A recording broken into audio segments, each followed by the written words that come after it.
Hi students, तो इस video में हम करेंगे एक थ्री एलिमेंट का ट्रस एनालिसिस।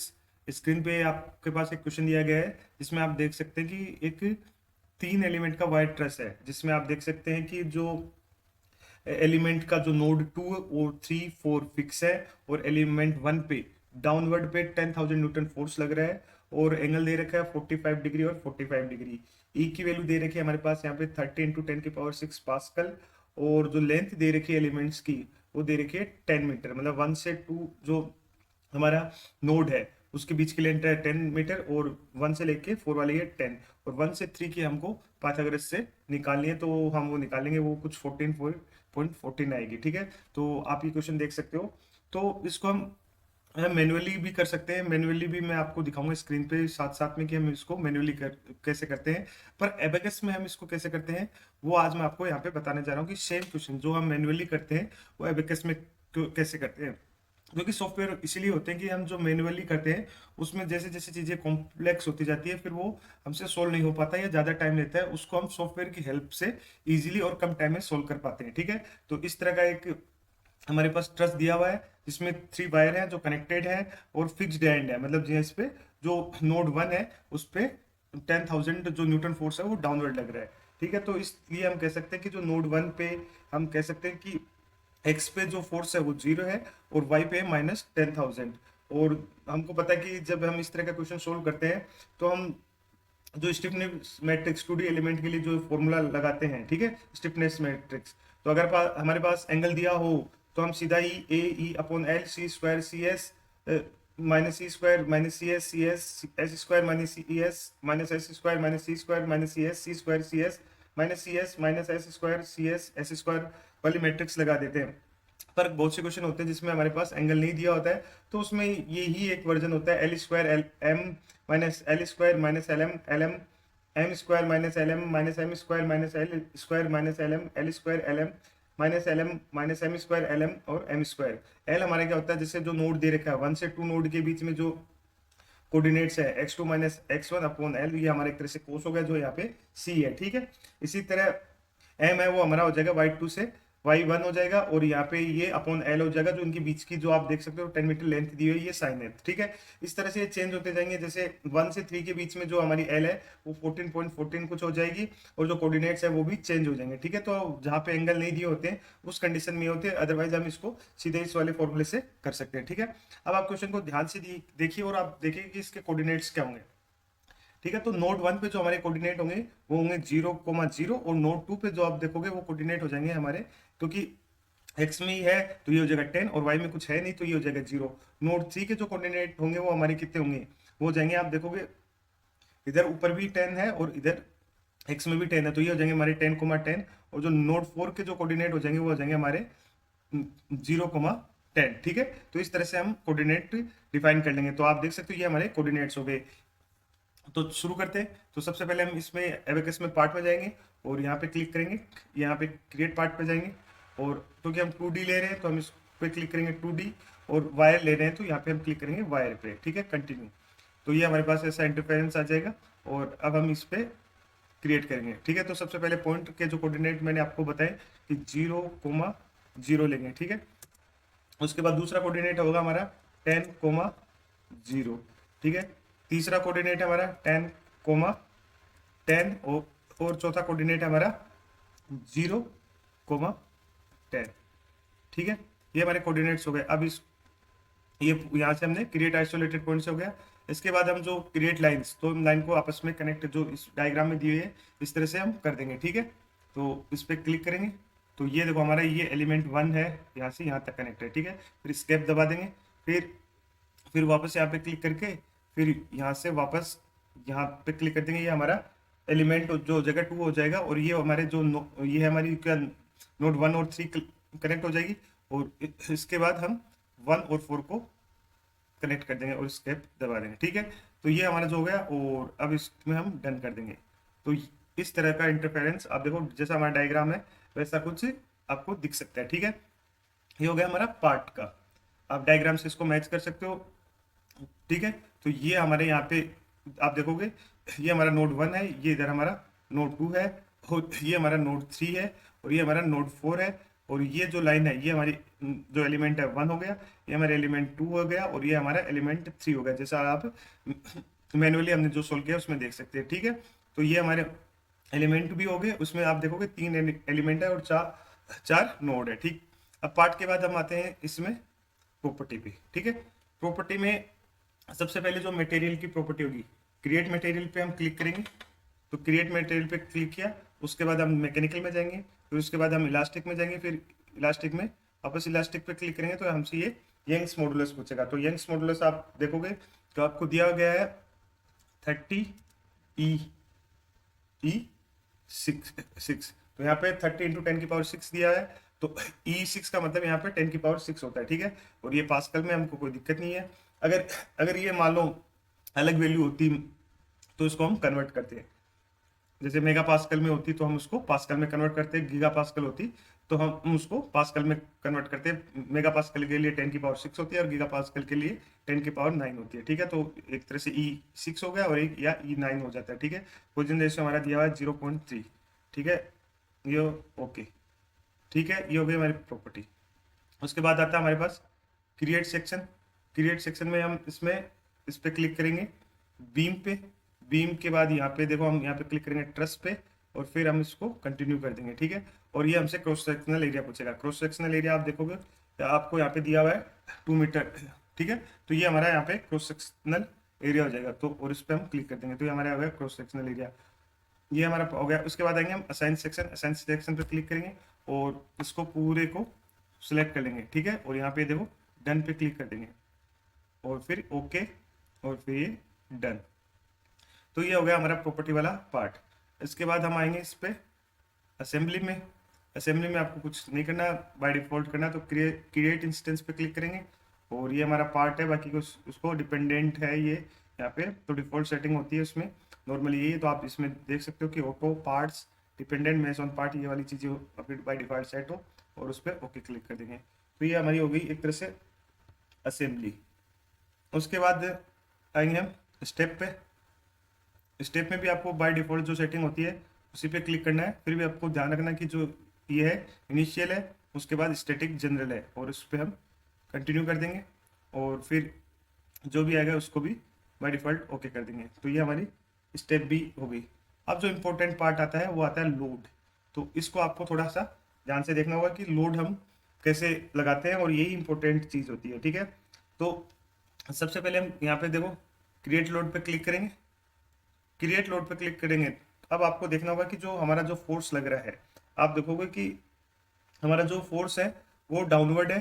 ठीक है, और कॉन्सेंट्रेट फोर्स है। तो आप सबसे पहले इसमें मैकेनिकल आगे कैटेगरी, और जो टाइप्स ऑफ सिलेक्ट स्टेप है उसमें हम कॉन्सेंट्रेट फोर्स पे कंटिन्यू कर देंगे। ठीक है, उसके बाद आपका ये फोर्स कहाँ पे लग रहा है, तो आप देखोगे कि जो नोड 1 है एलिमेंट पे, आप देखोगे एलिमेंट 1 में नोड 1 है, वहाँ पे हम यहाँ पे क्लिक कर देंगे। ठीक है, और जैसे हम डन करेंगे तो ऐसा बॉक्स खुल जाएगा, उसमें आपके पास जो होगा एक्स CF1 का मतलब यहाँ पे एक्स डायरेक्शन में आपका कितना फोर्स लग रहा है, तो वो हमारा कुछ लग नहीं रहा, वो आप देखोगे 0 है। ठीक है, और डाउनवर्ड में हमारा कितना लग रहा है, तो ये हो जाएगा हमारा -10,000, क्योंकि ये डाउनवर्ड में लग रहा है 10,000 दिया हुआ है, पर हम इसको माइनस में करेंगे तो इससे ये शो होगा कि ये डाउनवर्ड में लग रहा है। ठीक है, आप इसको चेक कर लेंगे कि ये 10,000 है और ओके कर देंगे। ठीक है, तो ये हमारा हो गया लोड हो गया। आप इस यहीं पे लोड लग रहा था, आप क्वेश्चन को देखो, आप यहीं लोड लग रहा है। उसके बाद आती है बाउंड्री कंडीशन।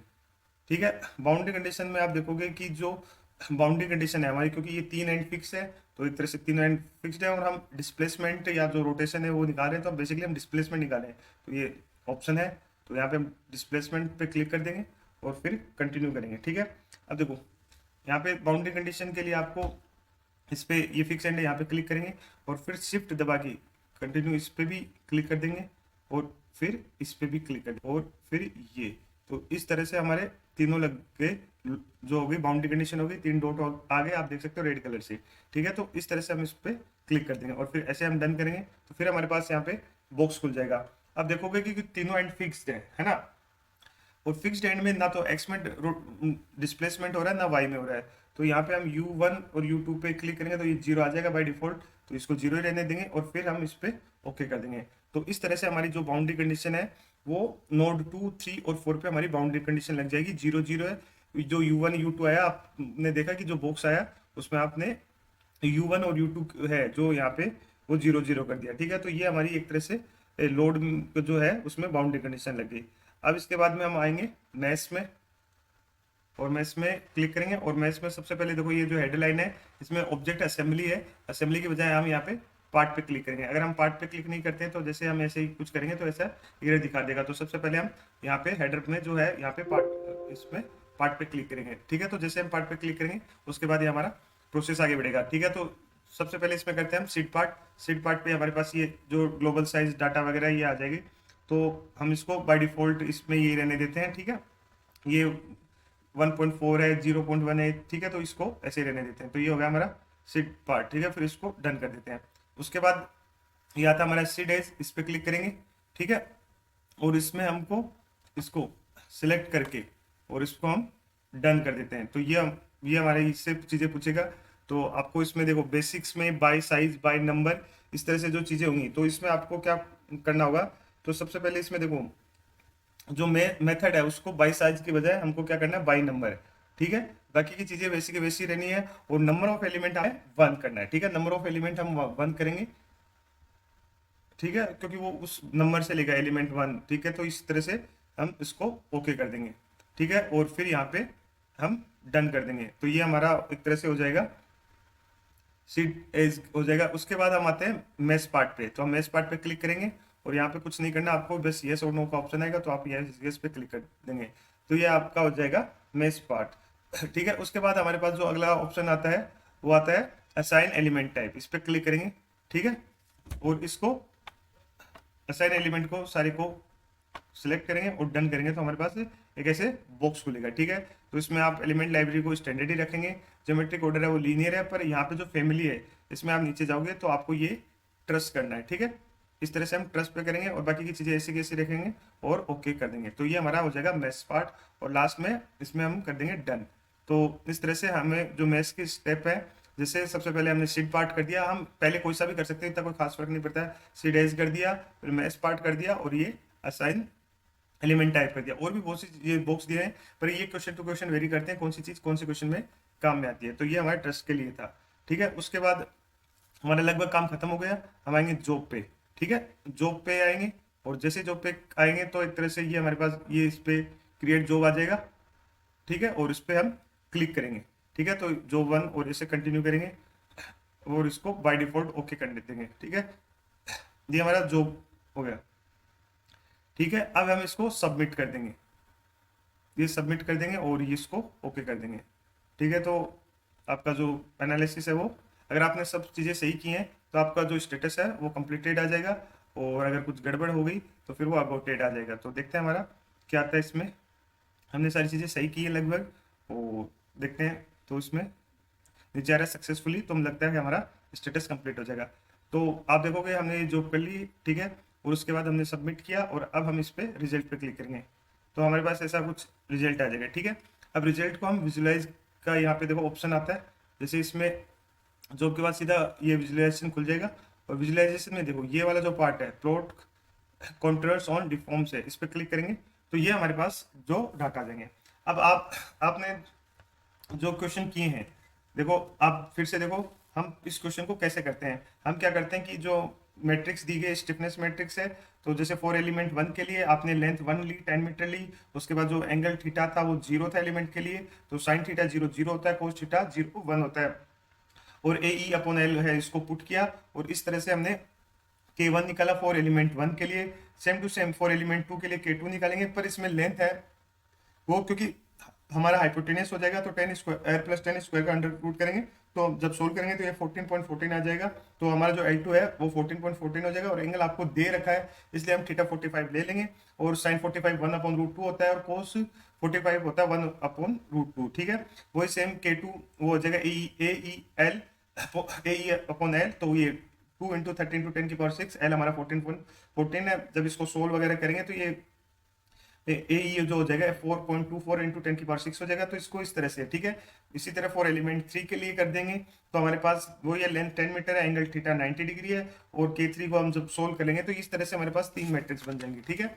और फिर इस मैट्रिक्स को हम 8x8 की मैट्रिक्स बन जाएगी, और आप देखोगे कि K matrix U equal to F होती है, मतलब जो stiffness matrix, displacement matrix equal to force matrix होती है, क्योंकि हम हमारे जो U2 3 4 है वो फिक्स्ड है, तो यहाँ पे यू जो डिस्प्लेसमेंट है वो 0 हो जाएगा U3 4 के लिए, और U1 और V1 बचेंगे, ठीक है। इसी तरह हमारे पास जो फोर्स दे रखे हैं, जो नोड 1 पे दे रखे हैं, वो 0 F1x पे और F1y पे -10,000 हो जाएगा, बाकी सब फिक्स्ड है, 0 है। तो इस तरह से मैट्रिक्स को हम रिड्यूस करके जो कैंसिलेशन करते हैं, तो हमारे पास इस तरह से कुछ आ जाएगा। और जब हम इसकी इक्वेशन सोल्व करके करते हैं, तो हमारे पास जो U1 की वैल्यू आ जाएगी वो आ जाएगी 3.45 इंटू 10⁻⁴, और V1 की वैल्यू आ जाएगी हमारे पास -1.321 10⁻⁻3। तो आप स्क्रीन में देखोगे कि जो हमने जो किया है क्या वो सही किया है, तो इस तरह से हम मैच कर सकते हैं। तो यहाँ पे देखो ये एस है, ये मिसेज है, ये स्ट्रेस है, ठीक है। इसमें हम यू देखेंगे, तो यहाँ पे आप देखोगे यू, तो अब आप देखोगे कि जो आपने सोल्व किया है वो यहाँ पे देखो u निकाला, फिर ये मैग्नीट्यूड आ गया, ठीक है। और अब हम u1 देखेंगे, तो u1 देखो यहाँ सेम टू सेम लगभग अप्रोक्स है 3.45 ई की पावर -4, ठीक है। तो आप ये देख सकते हो कि 10⁻⁴ है, ये हमारा u1 हो जाएगा। तो इस तरह से ये अप्रोक्सीमेशन वैल्यूज है, आप यहाँ पे देख सकते हो, ठीक है। तो ये रेड साइन का मतलब आपका ज्यादा डिस्प्लेसमेंट है, और ब्लू का मतलब कम है, ठीक है। तो इस तरह से आप चीजें इसको देख सकते हो, इससे विजुलाइज कर सकते हो। ये हमारी U1 की वैल्यू आ गई, ठीक है। इसके बाद हम देखो V1 है लिया, या यहाँ पे हमने U2 है, तो इसमें भी आप देखोगे कि हमारी जो V1 की वैल्यू है 1.321 इंटू 10⁻⁻3, ठीक है। तो आप ये देख सकते हो मैनुअली जो सोल्व किया है उसमें, और यहाँ पे देखोगे यहाँ पे भी 1.321 -3 मतलब 10⁻⁻3 है। तो इस तरह से हमारी जो हमने मैनुअली किया और सॉफ्टवेयर से किया है वो आंसर मैच हो रहे हैं। तो यही बेसिक कंसेप्ट होता है इनके बीच में। तो हम सॉफ्टवेयर क्यों यूज करते हैं, तो आप देखोगे जो मैट्रिक्स असेंबली वो बहुत बड़ी हो जाती है, 8x8 की हो जाती है। यहाँ पे तो क्या है कि जो हमारे U2 3 4 है जो फिक्स्ड है, तो जीरो जीरो थे, तो जो मैट्रिक्स है वो रिड्यूस हो जाती है, तो हम इसको थोड़ा इजी सोल्व कर लेते हैं। पर अगर मैट्रिक्स रिड्यूस नहीं होती है तो ये थोड़ा कॉम्प्लिकेट हो जाता है, फिर आपको कैलकुलेशन करने की जो मिस्टेक होती है उसके चांसेस हाई होते हैं। इस वजह से हम, और फिर टेक्नोलॉजी आगे तो हम सॉफ्टवेयर का यूज करते हैं, ठीक है। इसके अलावा देखो हम स्ट्रेसेस देखेंगे, तो मैनुअली हमने जो ट्रस्ट स्ट्रेस का जो फॉर्मूला होता है वो होता है, आप देख सकते हो स्क्रीन पे कि ये E/1/L, फिर ब्रैकेट में -C - S C S, यहाँ पे C और S आप जानते हो कि कोस और साइन है, U1 V1 U2 V2, मतलब जो एलिमेंट जब कनेक्टेड है वो है, ठीक है। अगर जैसे 1 और 3 के लिए तो यहाँ पे U1 V1 U3 और V3 आएंगे, ठीक है। तो अब यहाँ पे मैं आपको स्ट्रेसेस दिखाता हूँ, ठीक है। तो ये एस है मिसेस, और आप देखोगे जो हमारी स्ट्रेस है इसमें देखोगे, इस पे क्लिक करेंगे और ये जो S11 होता है, तो यहाँ पे आप देखोगे जो आपकी जो स्ट्रेस निकाली है आपने, तो आप इसको मैच करोगे, तो S11, ठीक है। तो आप देख सकते हो 3.96 10⁻³ आ रहा है, तो आपकी मैच कर रहा है स्ट्रेस पे, ठीक है। जो स्ट्रेस 3 है, इसी तरह स्ट्रेस 2 है, आप वो भी आपको यहाँ पे कहीं पे मिल जाएगा, देखो 1.464 10⁻³ है, आपको ये भी स्ट्रेस मिल गया। और इसी तरह आपको देखोगे कहीं पे, तो जो आपकी -103 5.53 जो पास्कल है वो भी आपको यहाँ पे नीचे मिल गया है, ठीक है। तो ये आपकी जो स्ट्रेसेस है तो ये पास्कल में है। तो ये है हमने जो मैन्युअली सोल्व किया उसमें भी आ रहा है, जैसे हमारे पास आ रहा है स्ट्रेस 3, ठीक है। तो आप देखोगे जो एलिमेंट 3 है 1 और 4 पे, तो वहां पे आप देख सकते हो कि हमारा जो आंसर आ रहा है वो आ रहा है 3.96 10⁻³ तो हमारा भी ये आंसर आ रहा है। तो आप स्ट्रेस 3 में आप देखो, यहाँ पे स्क्रीन पे देख सकते हो मैनुअली में, ठीक है। इसी तरह स्ट्रेस 2 है जो हमारा आ रहा है 1.46 10⁻³ तो हमारा भी ऐसा ही आ रहा है, तो आप इसको भी देख सकते हो। और इसी तरह जो हमारा स्ट्रेस 1 आ रहा है वो आ रहा है एक तरह से -1.03 5 हमारे, और यहाँ पे प्लस मतलब 10⁻³ है, तो इस ये अप्रोक्स आ रहा है। तो ये भी ये ऐसा कैसे है, तो -1.06 10⁻³। तो आप देख सकते हो कि तीनों स्ट्रेसेस जो हमने निकाले मैनुअली वो इस सॉफ्टवेयर में भी आपस में मैच करें, तो ये अप्रोक्स वैल्यू होती है, तो थोड़ा बहुत 5-6 हो सकता है, तो इसमें आप ज़्यादा चिंतित ना हो। तो ये हमने मैनुअली सॉल्व किया है और ये हमने सॉफ्टवेयर में चीज़ें सॉल्व की हैं। तो इस तरह से आपका एफईएम में जितने भी क्वेश्चंस होते हैं जो लगभग सारे के सारे इसमें हम एबेकस में सोल्व कर सकते हैं। यही इसका जो एबेकस का बेसिक पर्पज है कि जैसे जैसे चीजें कॉम्प्लेक्स होती जाती हैं तो आप देखोगे कि जो हमसे स्टिफनेस मैट्रिक्स होती है वो असेंबली होती है, तो उसमें आपको दिक्कत आ जाती है, तो उसी दिक्कत को सोल्व करने के लिए हम इन सॉफ्टवेयर का यूज करते हैं और टेक्नोलॉजी आ गई और इस तरह से हम चीजों को यहाँ पे देख सकते हैं। तो यहाँ पे आप देख सकते हो कि ये एनिमेशन व्यू भी है, तो आप देखोगे कि 3 एंड फिक्स है और एक एंड है जो नोड 1 वाला है वो आप क्या कर रहा है, डिस्प्लेस हो रहा है इधर उधर। तो इस तरह से हम चीजों को ऑब्जर्व कर सकते हैं सॉफ्टवेयर की हेल्प से। और ये तो हमारा 2D में था, इसी तरह 3D में भी चीजें होती हैं। तो मैंने आपको शुरू से बताया है, तो स्टेप बाय स्टेप बताया। तो इस तरह से आप जो स्ट्रेस के जितने और क्वेश्चंस बनते हैं आपकी बुक में होंगे या फिर आपको क्लास में जो क्वेश्चन कराए जाते हैं वो बिल्कुल सेम टू सेम इसी तरह के हैं। आपको बस बाउंड्री कंडीशन और लोड का ध्यान रखना है, बस उसके बाद लगभग आपका क्वेश्चन सोल्व हो जाता है। और आप जो मैन्युअली सोल्व करते हो वो आपको यहाँ पे सॉफ्टवेयर में भी आपको जो है स्क्रीन पे दिखेगा। Thank you very much.